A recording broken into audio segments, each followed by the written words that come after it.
Welcome back to my gathering basket. My name is Danelle. Thank you for joining me once again. I so appreciate every one of you that have left comments, those of you that have subscribed, those that are new subscribers, welcome.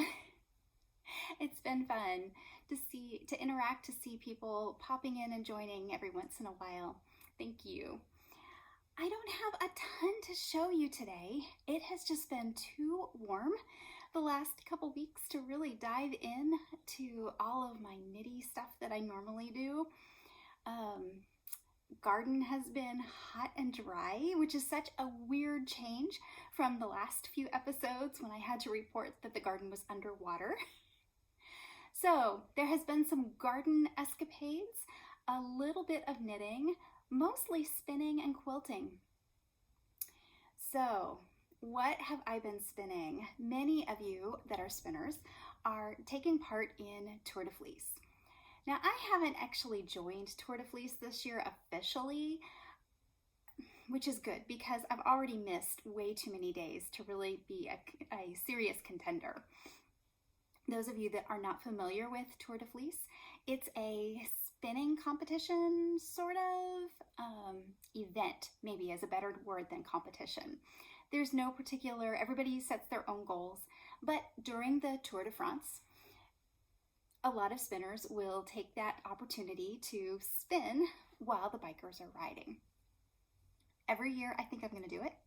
Every year, I get 2 days in and then something happens and I miss a few days and I lose steam. So this year, the carrot dangling is I need to get all of my things entered in the Missouri State Fair this week. So I have to enter them. I have to register them. I don't actually have to have the physical skeins pieces at the fair for a couple weeks yet, but it's coming up. So I'm kind of making a mad dash for a couple more entries. An update on the ones that I had shown you before. This is the Romney Cross that I think I showed you last time. That's the little ball that I had left. I actually used this to make my swatch. I did this morning and it still needs a little bit of drying. But here's my swatch for the skein and swatch entry. And to be honest, I probably could swatch this another time or two. I think I like how it's a very nice, I think this would work well for a cardigan. And that's kind of my intention. I want to spin out of that. It's got a very nice feel to it. It's not 100% consistent, but that's hand spun. And I'm not sure, I did this on a US 6. I might be able to go down to a 5. It didn't bloom quite as much as I thought maybe it would have. I like it. I like the feel. It is such nice wool. I think it would be fine for me for next to the skin for something like a cardigan. I'm not sure. Yeah, that's my plan. I'm not sure what one I want to knit. It might become one of Alicia Plummer's Campside cardies. I have one of those and it's probably my most used knitted piece. It stays on the back of my knitting chair and it's pretty much in the winter, that's what I throw on. So that's a possibility. It has a very nice feel to it. Yeah, so I might be able to go down a size on needles. There's a little bit more, like I said, I wasn't sure how much it would bloom, hence the swatch. So yeah, I think, but for the competition, for a fair entry, it will work. So I need to spin another 40 yards to have my skein. It took over half of what I had spun up to do the swatch. So I need to do another sample that I can send in as my competition skein.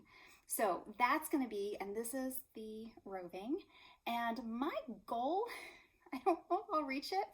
My goal this week is to get a bunch of this. Now that I have some spun up and I kind of know the characteristics of it, I'm hoping to get some of this listed by the end of the week. Saying it out loud is kind of committing myself and that's a little scary, but I'm hoping to have some of this and a couple other fibers listed in my FiberCrafty shop.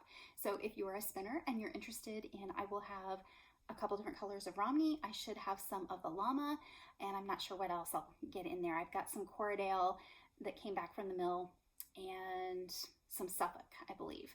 So, oh, and some BFL mohair, and I have yet to spin that one. So I want to spin a little bit of it, and then I'll get some listed, I hope.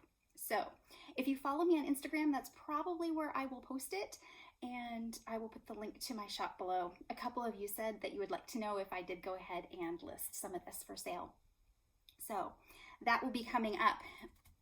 This week is our church's Vacation Bible School.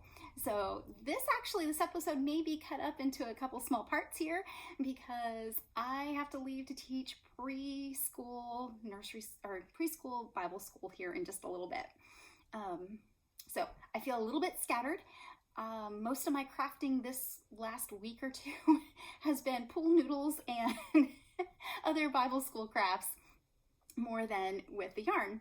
So I am hoping this week I will have some time at home that I can actually get some of this up in my shop. So if you're interested, look for that to come up. The other spinning that I have done, put this away, I finished, last time I told you I was going to work on this Jacob. And I was able to get the skein of that. It's about 4 ounces. I have not, it's gonna be right at a worsted weight and just over, quick math, it should be just over 200 yards. I'm not entirely sure what I'm gonna do with this. This was a very interesting spin. I enjoyed it. I did this long draw, and it was one of the easier long draws, and I've said that before, and I think it's more because I've consistently done long draw in the last few spins that I've done. So I like it. It is not terribly consistent, and part of that, I think I mentioned last time, I was talking about vegetable matter in roving. Now, the roving that I was talking about that I had just spun, this does have some vegetable matter. You can see that there's a little bit in there if I show you up close. So there's a little bit in there. And I thought this was really bad. And then I spun this roving. This is what I picked out. Can you see all the hay in there? It's crazy. And while I'm calling this waste, and I may keep it back, and some people will keep this back to like stuff little stuffies with. I wouldn't want to do this for something that I was going to give to a child to play with necessarily, and it's not soft. But if I make another one of my gnomes, which I'm planning on, this would be just fine to stuff inside of that. So I'm going to keep this and put it to some good use. But this was slow spinning because what I did was took like a yard of the roving off and picked through that yard and picked everything out of it that I could. A lot of it fell off. I could not believe when I finished, I did this as a 2-ply and just did from a center pull ball, which has its detractors. There are definite reasons why you would not necessarily want to do that, including adding twist.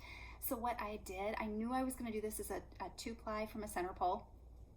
So I actually spun my singles just a little bit loose so that I wouldn't be over twisting everything when I got it all done. It was a theory. I think it worked.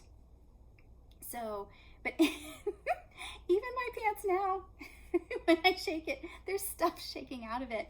And when I set the twist yesterday, the water was like mud. I couldn't believe it because to feel the roving that I got, it felt relatively clean. And it's very nice fiber. I'm glad I spun it. I'm not disappointed necessarily, but it wasn't an easy spin from the perspective of having to stop, pull out little pieces of hay and straw twigs. Vegetable matter in roving is a little bit like, have you ever made a batch of cookies and gotten a piece of eggshell in there? And you know that the piece of eggshell is like the size of a pencil lead, but somehow 5 pieces get into every single cookie, right?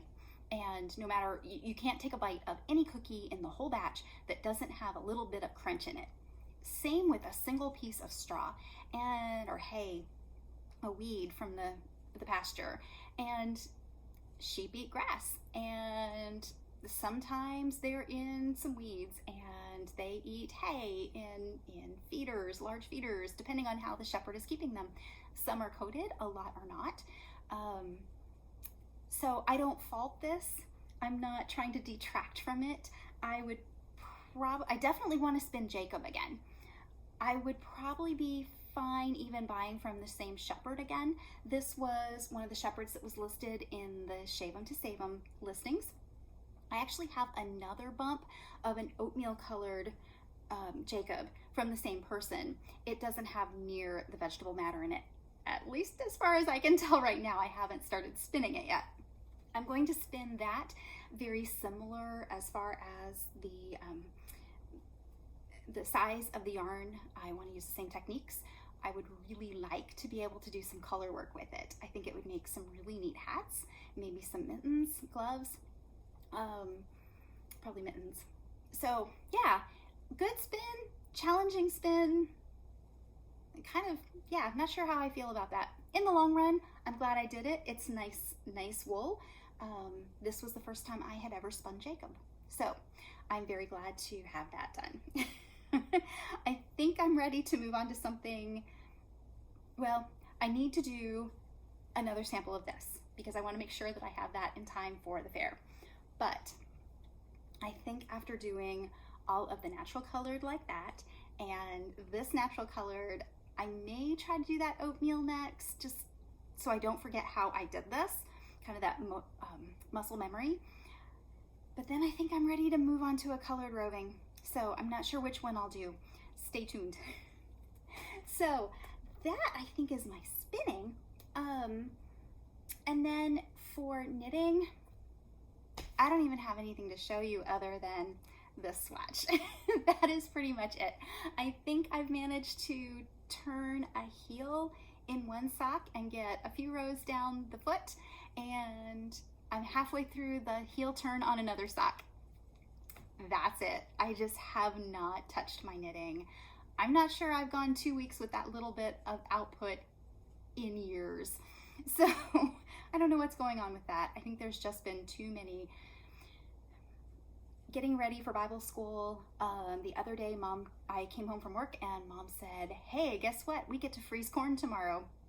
So we got out a garden update. We were able to pick the first batch of our sweet corn and get about 50 meals worth in the freezer. So that was, given that about 6 weeks ago, we didn't think we'd even have any corn. We had a storm come through, knocked it all down, and it was turning yellow because of all the water. So we were very grateful to get that much corn out of the patch this last week. And then yesterday, Mom picked a little bit from the second batch. We usually plant like a block of corn and of an early variety, and then a block in a later variety, and then usually do a second planting. So we have corn throughout the summer. So we were able to get some of that done. While I'm on garden, we've also made a fourth attempt to plant green beans. I think I had told you that the first 2 batches actually rotted out. The ground was so wet.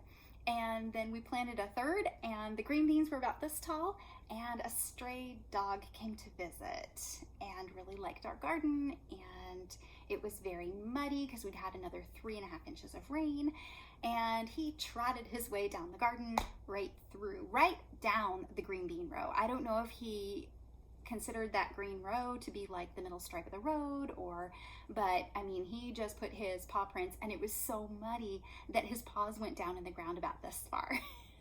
So it did not help the green beans, and we lost a whole bunch of them. So we've tried a 4th time to plant green beans. We've also been getting some tomatoes out, but honestly, they are fermenting on the vines. I've never had this happen before. It is the weirdest thing. We had so much water, and then it went from raining and 60 degrees to no rain and in the 90s with 75 at night. And tomatoes don't like that kind of weather too much. So normally by now we would be hauling in boxfuls of tomatoes every day, and now we're getting 4 or 5, and then I'm not sure why. Like I said, I've never had this happen. All I can figure is it's the weather conditions, but they literally are rotting, and it's the funniest thing I've ever seen. It's like they are fermenting and bursting, which after a big rain, a lot of times tomatoes will crack. These haven't cracked. It's weird. And if you're a gardener and have any insight, I mean, it is what it is. There's not a whole lot I can do about it. We have had a few. In fact, I had a couple of tomatoes for lunch, and what we've been getting is good. But yeah, just a funny, I keep saying, I think every podcast I say, it's just a funny year. But what I have been doing is, when I'm not at work and it's hot outside, I do come in during the afternoon when it's really hot and I don't want to be outside, and I've been working on some quilting. So I'm still trying to, and I will be for a while, trying to get used to my new long arm quilting machine. And one of the projects, my mom wanted some placemats. So I went to the quilt shop I work at and got some of last year's Christmas fabric that was on sale. They had this gold and black with poinsettias, and then they had a coordinate with doves on the back. So I bought fabric of both of those and just made a big quilt sandwich basically, and then did the quilting on that. So we found a pattern that had the poinsettias and the holly leaves just like the pattern, and kind of mimicked that. So did that as a panogram, and got those all cut out, and now my mom gets to bind them. So I'll have a set of 8, and that was a great way to learn about placing blocks and how to make a pantograph into a block, and just a lot of the computerized part of it. And then I got about 2/3 of the way done. I think I had 5 placemats finished, and I decided it was time to oil the machine. Starting to run a little bit rough. So I decided it was time to really get in and do a good cleaning and oil, and something I did knocked my tension off. So then I got to spend another night working on tension again. But those were all good lessons, and the good part is it took me less time to figure out the tension issues this time than it did last time I was having it. So I'm counting that as a win and that I'm learning. So that was, and then I've done just a couple other practice quilts that my great aunt gave me that are charity quilts. So I've been trying to spend a few hours a week on that and trying to learn my way around it and get more comfortable with it. My next quilting project is going to be this. This is a kit that has been hanging around our quilt shop for, I don't know, 6 months or so, and I keep looking at it. And a couple weeks back, I looked at the description, and it looks like a child-size quilt, but it's actually a full size to a small queen. So I got to talking to the manager of the shop, and I said, you know, what could be really cute is if you just did something about this size with 3 trucks, would be a really good lap size, a generous to almost a twin size. So she let me take home one of the kits, and I'm going to split it into 2 quilts that will look like that. So it'll have 6 blocks, the truck and the arrows in 3 rows. And so I'm going to take the other 3 trucks that are included in the kit and make a shop sample. So I need to get this done. When it comes to doing stuff for the shop, kind of need to put that over some of the other, like the knitting quilt that I want to make, that kind of thing. So this is a Riley Blake kit that we bought pre-made as far as the kit goes, and so it's got all the pictured fabrics. I have this big stack here of all the fabrics, and it's all construction little toys, and so I think that's going to be a lot of fun. It's going to be neat. It's not a terribly hard quilt, but it has got a couple different techniques that I haven't done before, and so I'm looking forward to learning that. And then I bought a quilting design that's all construction equipment. And I think it's going to be fun to put on top of that because it has a lot of white space in it. So I'm hoping to do, I don't know, like a gray thread or something and make a, I think that that'll just carry over the theme and be really cute. I don't know what I'll use on the backing yet. I may do something pretty simple, and that way the construction equipment on the quilting will actually show on the back. I'm not really sure. We'll see. I would like to think that I'll have that ready for next time. And I guess I've gotten to be kind of a fair junkie. And I was talking to the shop manager, and I said something about, well, I don't really know what I'll do with this quilt, but it'd be kind of fun to have a couple child's quilts. And I actually bought fabric for another one that I'll show you later because it's going to be in the queue. But I said it'd be nice to just have a few extra gift quilts in the closet if I need one, and something unexpected, and then I have a stash to pull from. But maybe I'll go ahead and enter it in our local fair, which is the middle to the end of August. So I don't have to register anything ahead of time. It's literally you just take it to the fair and drop it off. I think I talked about all of this last year too. But that way, if I can get these done in time, I will probably go ahead and put a couple quilts in the fair. I was able to get, I don't remember if I told you last time, but I got, if you remember several episodes ago, I showed you my butterfly quilt, and I got that quilted. So if I can get that bound, then I'm hoping to put that one in the fair. So have 2 or 3 different things in the fair here. I won't have anything knit, I don't think, ready for this one. So that's about, and then like I said, pool noodles for palm trees and rocks, and just, okay, so the recycling and worm composting part of my life is not really happy with the fact that I just bought like 10 pool noodles to make things for Bible school. But it was the simplest thing I could come up with. So, and it was really funny because when I went to our dollar store and had this whole armful of pool noodles, the cashier just started to grin and she said, "I bet you're doing Bible school this week." I said, "Yep." So it's been kind of fun. I am doing, as I said, preschool, and they are a lot of fun. They zap all my energy. The nice thing is they don't expect a lot of professional decorations, and that's good. There have been years where I have spent weeks making stuff for Bible school, and this year it's just going to be very simple. In fact, I don't have everything done that I wanted for my room. So what we're gonna do is every night we're gonna build a little bit more of the room. How's that for covering on procrastination? We'll see. The other thing I was gonna show you, just because I think it's cute, my parents were down visiting my brother, and they went to the feed store with my brother to get feed for their animals.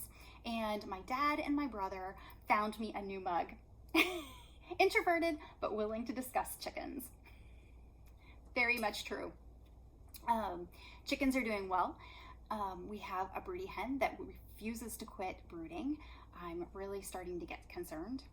We were thinking about raising another batch of chickens, getting our eggs collected again, and I think we've decided that life is just too crazy.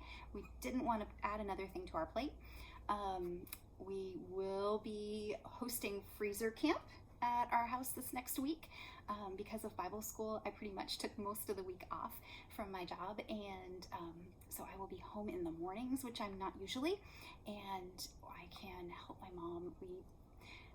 Not a popular topic, I know, so forgive me, but we do raise our own meat, so we will be butchering some chickens this week and probably freezing some more corn, and I'm not sure what else. We have peaches that are just about ready to harvest. They are a couple weeks out, actually. The peaches this year have done so well. I thinned things out, and I'll try to pop in some pictures, but the peach trees did so well this year that despite my thinning them over and over, they've actually split the tree. Like, the branches broke in half because there were so many peaches on them. So I had to go through the other day, and then I pulled out of 2 little dwarf peach trees. I pulled off a half a wheelbarrow of peaches and took them to the compost, which was so sad. But the trees, I'm gonna have to do some hefty tree pruning as soon as I've got, they're still connected enough that I'm going to see if the peaches will go ahead and develop that are on them, and then I need to go through there with a saw and do some major cutting. So, which I had done and thought I had done a pretty good job late winter, early spring. And like I said, I've been out several times and thinned the peaches and thought I had done a good job managing them, but oh my goodness, apparently not. And our pear tree has pears for the first time.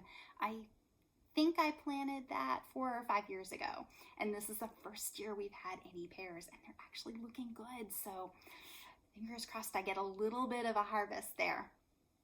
So it has been, as you can tell, crazy chaotic, a little bit of this, a little bit of that, and not much of any one thing. That just seems to be the theme of summer. So a little bit of spinning, hardly any knitting, a little bit of quilting, a little bit of food preservation. I'm still working on getting all the garlic processed. I need to get some dried and powdered, so I will hopefully be cracking out the dehydrator again. So yeah, it's just been a funny year. I've hardly seen any butterflies. We had the first spring batch come through, and we had eggs everywhere, and then we had all the storms. So I'm not really sure if our monarch population got kind of washed out or what. I know that they usually have like a big batch that comes through in the spring, like I said, and then we definitely are on the migration route. And usually about August, we start seeing a lot more as they're starting to make their way south. So I'm not really sure what's up with that. And I haven't seen, last year we had all sorts of different species of butterflies.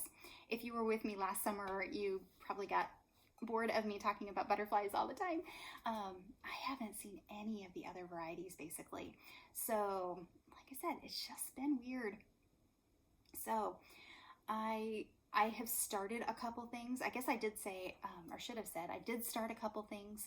I got started on the pallet sweater that I had talked about last time. I got a few inches in and realized that somehow between swatch and project, my gauge had changed. So I have that to pull out and do some re-swatching on that. Yeah, and that's about the update. So this is going to be really quick. This might be my shortest ever podcast. You might be glad of that. I am going to run off and teach my little kiddos at Bible school. And if I have any energy left when I come back, I may put in a couple other clips here of some other things going on around the homestead. If you are new, I try not to be this scattered on a normal basis. That's just kind of what happens during the middle of the summer when you are a fiber person and homesteader. So I hope you will join me again. And if you are a regular viewer, thank you so much for sticking with me with the ups and downs and craziness of my life. I hope you enjoy it. I hope you learn something, or at the very least, you get a good laugh. Sometimes that's about what I have to do. So I'm not sure what else to pass on to you this week. It's going to be a full couple weeks for me again. I hope to have a little bit more progress of something done to show you next time. If not, one way or the other, I will see you and check in and we will chat again. I would love to see any comments below. Give me some feedback. Let me know what you're doing this summer. Are you in a crafting slump? What are you working on? Are you spinning for Tour de Fleece? I would love to know. Anyway, I hope you have a great couple of weeks. I know that summer is busy for everybody, so I hope it's going well for you. And until I see you in a couple weeks, I hope your gathering basket overflows with blessings. Bye for now.